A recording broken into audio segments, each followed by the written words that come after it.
বাবা মা হারা এতিম ভাইটা আমার, তার উপরে স্পেশাল চাইল্ড, তার মানে প্রতিবন্ধী।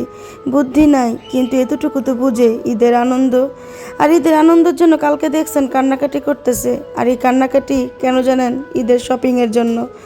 যেহেতু আমার হাতের অবস্থা একদমই খারাপ, আমি ওকে কেনাকাটা করে দিতে পারতেছিলাম না। এমনকি আমার বাচ্চাদের জন্য এবার ঈদে মার্কেট করতে তেমন পারিনি। আমার ছেলের জন্য তো তেমন কিছুই কিনি নেই। তারপরে আমার ছেলের জন্য গত ঈদে এই সুন্দর পাঞ্জাবিটা আমি কিনছিলাম। এটা অনেক দামি পাঞ্জাবি, বলতে আমাদের জন্য, মধ্যবিত্তের জন্য এটা প্রায় 2,500 টাকা নিয়েছিল আমার ছেলের পাঞ্জাবিটা। তো এই পাঞ্জাবিটা আমার ছেলের অনেক পছন্দের ছিল, তো মামাকে দিয়ে দিছে।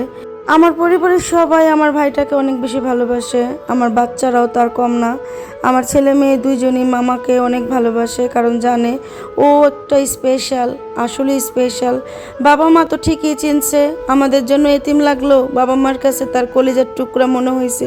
কারণ সন্তান যেমনই হোক, যে বাবা মা জন্ম দেয় তারা বুঝে সন্তানের মায়া, সন্তানের ব্যথা এবং সন্তানের কষ্ট। যাদেরই বাবা মা নাই তারা বুঝেন বাবা মা কতটা গুরুত্বপূর্ণ। তো আমার ভাইয়ের যেহেতু বাবা মা নাই, আমি তার মা, আমি তার বাবা। কারণ পরের তো পরের ছেলের কাছে সব কিছু আশা করা যায় না।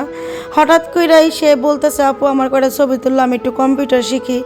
তো ভাইগনা বলছে, ঠিক আছে মামা, তোমার কম্পিউটার শিখাইলে আমার কম্পিউটার 12টা বাজে। বা কয় না, আমি সব পারি, আমারে শিখাইয়া দাও, আমি সব পাইরালামু, শিখালামু। কিছুক্ষণ কম্পিউটার কাছে বসে পোস্ট টোস্ট দিয়ে একটু ছবি টবি তুললা চলে গেল। বাইগনার কাছে খুবই খুশি, বাইগনা এত সুন্দর একটা পাঞ্জাবি দিছে।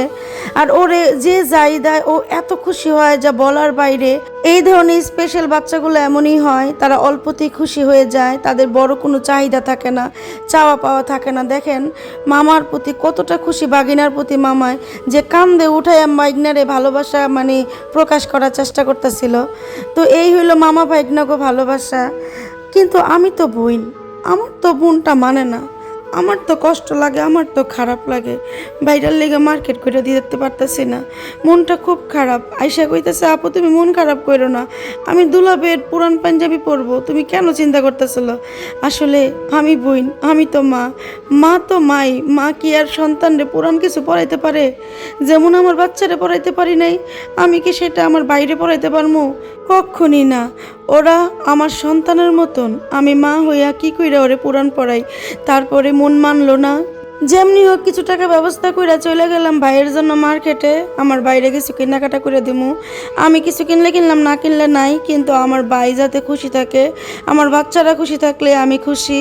আর প্রত্যেকটা ভাই বোনের সম্পর্কে এমন হওয়া উচিত। দেখেন ও তো খুশিতে আত্মহারা, বড় বোনে আমার কত কিছু কিনে দিব।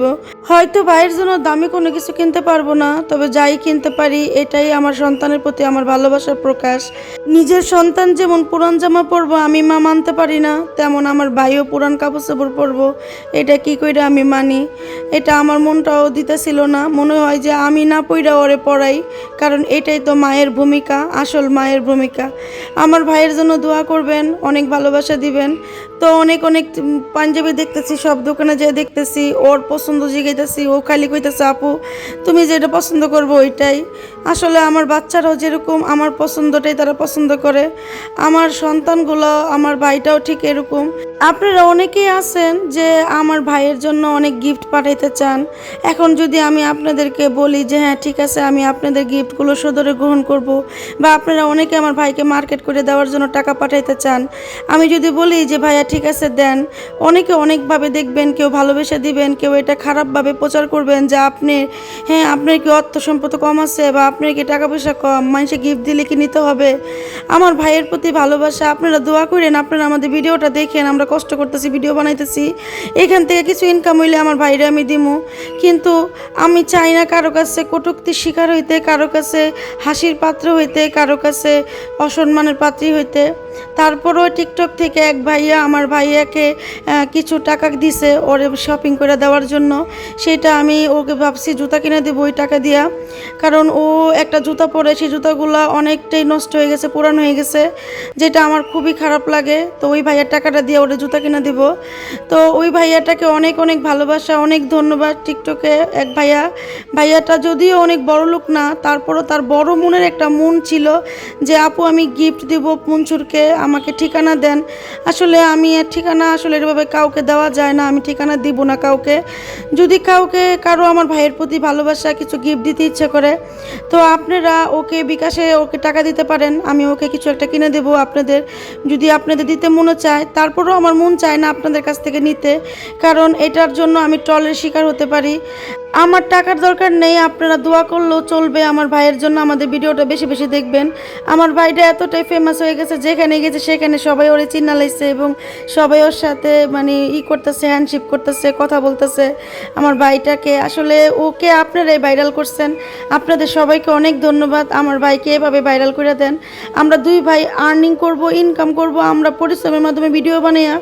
কারো যদি তারপর অতিরিক্ত ভালোবাসা থাকে যে না মনসুরকে আপনারা কিছু গিফট দিতে চান, আমি অ্যাড্রেস তো দিতে পারবো না, এটা আপনারাও জানেন। আমি একটা মেয়ে মানুষ, আমার ঠিকানা দেওয়া যাবে না। যদি চান তাহলে অবশ্যই বিকাশের টাকা দিতে পারেন। তবে এটা আমি চাচ্ছি না, আমাকে অনেকেই বিরক্ত করতেছে ইনবক্সে এবং কমেন্টের মাধ্যমে অনেকেই বলতেছেন, সেই জন্যই আমার এই কথাটা বলা। তারপরেও বলতে চাই আবারও, আমি আসলে কারো কাছে আমরা হাত পাততে চাই না। আমরা কাজ করে আমরা এখান থেকে আর্নিং করব। আমরা ভিডিওগুলো একটু বেশি বেশি শেয়ার করে দিবেন। আর তারপরে যদি আপনাদের এত ভালোবাসা, অবশ্যই আমি এটা আপনাদেরকে অসম্মান করব না। আপনারা দিতে চাইলে দিতে পারেন বিকাশের মাধ্যমে, আমাকে জানাইবেন যারা দিতে চান, আমি আপনাদেরকে নাম্বার দিয়ে দেব। তবে একটা কথাই বলি, আবারও বলি, আমাদের কোনো প্রয়োজন নেই। আমরা দুই ভাই বোন আর্নিং করব এবং যে আর্নিংয়ে যা হবে সেইখান থেকে হয়তোবা আমি আমার ভাইদেরকে সাহায্য করব। তবে আমার কোনো ইচ্ছা নাই এই ধরনের কারো কাছ থেকে এভাবে হাত পেতে টাকা নেওয়া। তবে অনেকে যেহেতু আমাকে বলতেছেন, অনেকে আমাকে কমেন্ট করতেছেন, আপনাদের সেই জন্যই আমি বলা। তো আমার ভিডিওটা আপনাদের কেমন লেগেছে অবশ্যই কমেন্টে জানাবেন। আমার ভাইয়ের জন্য দোয়া করবেন। আর মনসুরের জন্য কি কি কেনাকাটা করলাম সেটা অবশ্যই আমি আপনাদেরকে আরেকটা ভিডিও করে দেখিয়ে দেব। আজকে এই পর্যন্ত। আর ঈদের শপিং এখনও শেষ হয় নেই, তার অনেক বায়না। সে চশমা কিনবে, জুতা কিনবে, ঘড়ি কিনবে, সে কত কিছু কিনবে। তবে এত বায়না আমি জানি না ওর রাখতে পারবো কি না। আমার যতটুকু সামর্থ্য আমি ততটুকুই রাখার চেষ্টা করব, ওর চাহিদা পূরণ করার চেষ্টা করব। আমাদের জন্য দোয়া করবেন, আমার ভিডিওটা বেশি বেশি শেয়ার করবেন। আল্লাহ হাফেজ।